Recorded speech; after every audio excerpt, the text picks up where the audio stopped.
Revealed, massive Chinese police database, millions of leaked police files detail suffocating surveillance of China's Uyghur minority. Here's a summary of the article.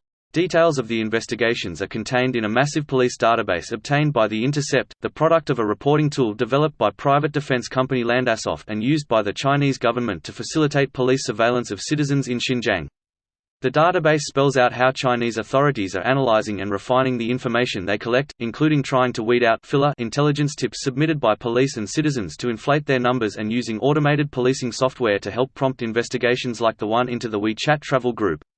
The police report on use of the anti-terrorism sword also details the use of facial recognition, showing that over 900 people were checked using facial recognition across 40 police convenience stations in Kedawan precinct.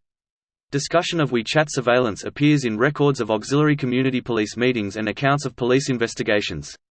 In an example of how police document their WeChat capabilities, one document, from the National Internet Safety Bureau, demonstrates a police search drill in which a police officer was marked as a suspect for the purpose of the exercise. She studied abroad, including at Amherst College, SOAS University of London, and Indiana University, and came under police attention in Urumqi, according to an October 2017 police intelligence note in the database.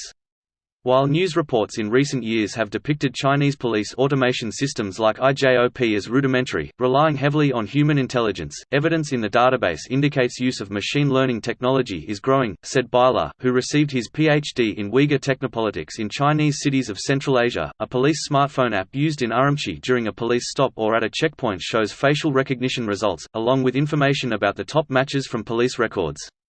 This post received a score of 24,000, with an upvote ratio of 94%. Here are the top comments in response to this article. I really want to stress the point of 1984 as to show how words like patriot and freedom have become corrupted. Orwell wanted to describe a world so terrible it could never exist to stress how this was happening to us and how bad it really was. This just approximately 60 years ago was a horror of incredible proportions that it is ingrained in our culture just because of the sheer magnitude of horror. China has made an entire country that looks just like this and it really exists. It's starting to propagate everywhere else too. 1984 wasn't about a world so terrible that it couldn't exist. It was about our world, but the subtleties made overt and dramatized, so they can be communicated to the reader. The world of 1984 has always been with us. And not just in communist countries. People are so quick to go to 1984, but meanwhile in the US, we're living in a Fahrenheit 451 world. To me, it's a far better description of social media, Twitter, etc. Do you mean the authorial intent that damn, our media is stupid, or the more meaty concept that we've turned against intellectualism so hard that we rapidly attack anything that would wake us from our waking fantasy? If China wants to quell suspicions, just let journalists from the world's media come in for a tour. Does not have to be American, can be European, Russian, Southeast Asian, Indian, Korean. It would shut the rumors out entirely. But they don't. Why? What could be so incriminating about one province in China? Does it hold the secret to the universe? Why couldn't media outlets film what is supposed to be a place where Uyghurs are working in peaceful harmony with China? That, itself, convinces me that some shady shit is probably going on in there. They did lots of times already. Just concerns about how free those visits actually were. Even when China sanitizes the living hell out of those visits, they still end up horrifying journalists. The things the administration over there think is fundamentally normal, the stuff they would actively put on a brochure, is still vile and depraved by every other set of eyes on the planet.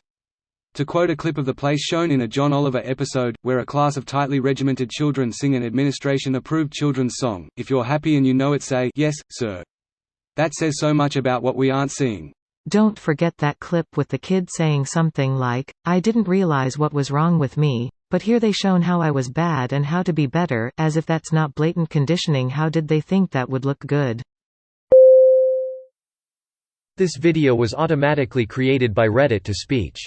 The article and comments in this video were selected from Reddit according to their upvotes, and any paraphrasing was performed by smmry.com, without any human intervention.